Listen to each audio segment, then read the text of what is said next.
Oh, question zali aza yote me question zali message nzambe eye ba wolo ba bijou ba palata eya awa tokoteka yango poto sala musala ya nzambe oye biteke foto ton église nzambe mutapesa kiyo nzambe mutaza ko récupérer ngo ser na ngande place équation ezali awa na suka wo yako mona tozoma kama église batu oyo nyonso na tangu wana ya bana Israël kati na désert na tangu tabernacle ezalaki construit Moïse a passé ordre de boyer la ngai ba wolo ba palata ba lembi doko nyonso ntalo obozoki na Egypte o il faut kota na construction ya tabernacle ba oyo nyonso ba yaki nango ba pesaki ser nanga tika na yebisa yo bazalaki neti yope bazalaki ete wolo nanga ekende bilamba nanga lekende batu wana bakotaki na Kanana na terre promise ete nandengene parce que ba boya yiko pesa bakanisa gete oyo bazana ngo mokili nyonso ko ekoki nango eke suka ya mwana metika na yebisa yo ete ba oyo nyonso bazwaki na Egypte biloko ya ntalo ta Moïse alobete nzambe asengi yango bayeko pesa yango basaleli yango babisala nyonso oyo batika suna eloko moko te me bato wana tango nzambe akotisi bango na mabele ya Kanana balalaki na bandako oyo batonga te bayebi ko construire bandako bato basi ba construire bandako ba wiko yeso sena nga passe za rapona ko construire ndako ko comparer yango na bijou na yote bato ba kota na bandako batonga te yo lela ba ferme bato bazwaki ba ferme ba bilanga ba bibwele oyo ba vina bango ba koko na bandeko ngo batonga te basala te bakena ko kota kaka gratuitement soki nzambe ser na nga vengi yo pesa nga bijou na yo pesa parce que azali nzambe ya surprise oya koyela yo okoyeba yango te même si ozwaki yango na pasi oyo eza koya okozula ngo na mpasi te ya solo wana ezali na Bible tomoni place bana ya Israël basengi bango bao bapesaki bakotaki na Kanana bale balati ba biloko oyo basala nini basala ba dépense na vie na bango. Vous comprenez? Il y a un ser dans la sokoyo qui était. Église, tolo, va changer. Projet ça que l'église est boy na boy. Ser dans la pesa participer. Bon, so ça nous son église wana te kasi. So dans l'église on a des problèmes zalité koto ke église on a église moko ezanga projet na mokili zalité. Église nyonso ko connaître na ngai frère na ko kuta bazaka na projet balimba construire école, balimba construire hôpital, balimba sala boy. Mbongo ya église. Mais poto kene mosika te na ye moni ozo na question tango tozali kozonga na ko répondre question ya ser na biso oyo ani qui est l'activiste mutazali ko na ba question oyo yo pe ko poser yo pe ko comprendre ser na biso azali awa tango na kozonga nde na ko pesa explication ya comment ko pesa na ndako nzambe na comment babiloko to pesa na ndako nzambe nzambe comment ça ela kayango et comment zong c'est la rabiso yango lisusu fois 100 famille koleka ngai l'impresario Joachim Zambwana nazali accompagné awa na ser na biso mama Ani muto azali nani l'activiste dinga koloba muto azali ko représenter bato bazangi monoko ya koloba eko yoko zala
lisusu merci mingi katina soya la vérité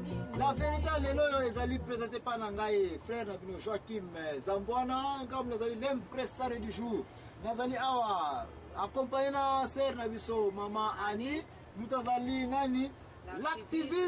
l'activiste na bino mutazali kozwa bakestion na bino mpe mutazali kotante kopresente yango awa mutazali koloba mpona yo mutazali kotala biso me ozangi munoko ya koloba na minute oyo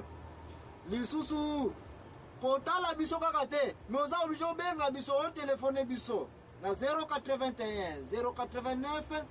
12 7 et 4 po ete question nyonso ozali na yango okoki kopose question soki oza kopose question te soki oza koparticipe na émission oyo ya la vérité te oza kobomaka ntango ya pamba kotalaka biso kaka parce que émission oyo ezali te mpo oyotala biso kaka mais ezali émission mpo oyosala nini oyeba vérité oparticipe ozwa oyo ezangaka yo na mutu donc ozwa yango na question na yo tika eya okozwa baréponse baremarke na yo mpe toza korekomande mpe eya awa comme ça tokotrava ensemble mais mama ya likambo tozali kolobela na mpoko ya lelo sujet du jour na biso ezali na vérité si l'église secte culte différence ezali entre église secte na culte mutu olingi akosala nzambe te mpo olobi kaka nazokende ndako ya nzambe Bethel. Parce que Bethel signifie bête, maison, et puis elle, Nzambe.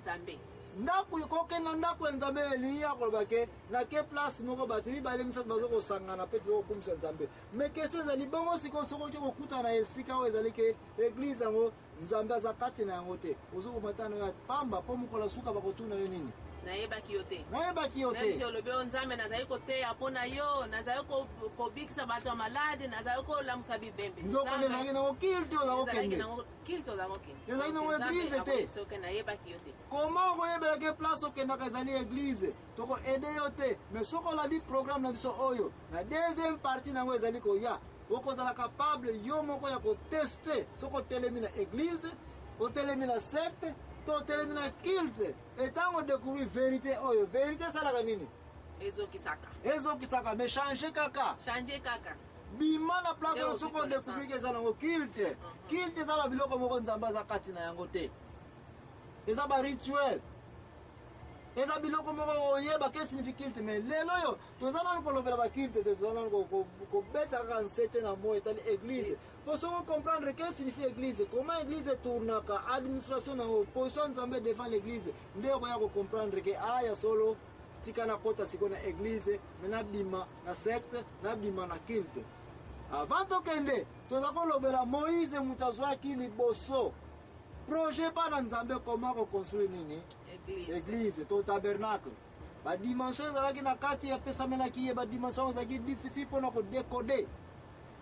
sauf un ingénieur en construction civile sauf un ingénieur architecte moto akoye koyeba vision wana ya nzambe moïse amonaki ingénieur en construction ye nde moto apesamelaki lotumu epa na nzambe aconstruire église mais question ezalaki opesi ngai plan wapi nini matériel wapi mbongo mpona soma matériel mpona futa bato emonaki ete moïse nzambe apesaki instruction ete non kati na bino avant bobima na egypte nabenisaki bino matériel nyonso wana bozwaki na egypte oyo eza na liste inventaire ya babiloko ekota na construction ya tabernacle bapeuple bato na ngai baza oblige bazongisela ngai yango ya ngai nzambe naza na besoin na yango jésus christ epe asalaki yango te na fete ya kanana wana jour wana jérusalem fete monene atindi badisiple bokende kokangola mwana ya mpunda boya na ye epa na ngai soki batuni bino nani yango moto atindi bino boya kozwa mwana mpunda oyo boloba na bango mokonzi atindi bino jésus christ amataki na mpunda wana moko nano amata te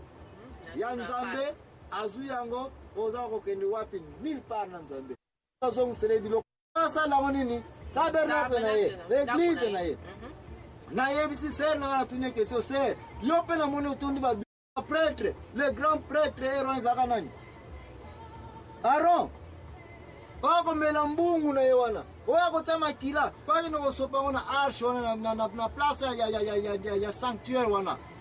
me nyonso wana basengaki olo nyonso ser yaka nango ser alobi baolo na ngai oyo ngai nakende kopesa ngo za église oui soki église vision eyeke projet konso ezali kotambola ser yaka na babiju toteka yango mpo tozwa mbongo wana totonga yango église ser oza oblige oya nango eute mpa na nzambe arécupere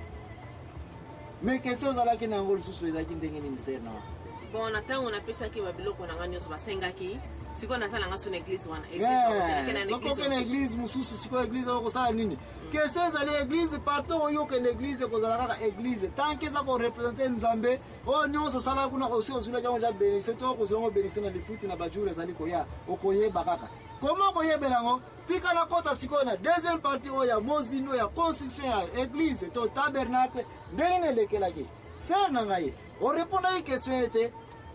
matériel oyo ekotaki na tabernacle ezali bato bazalaki na yango mais sikoyo moïse azalaki na question me nzambe na ngai balin oyo olobi nanga na clôture mabaya oyo fo natonga nini tabernacle wapi mbongo koma na kosalela yango sikoyo nzambe arépondaki boye est-ce que parmi bino bazali to baza baartiste babijoutier donc soki na comprendre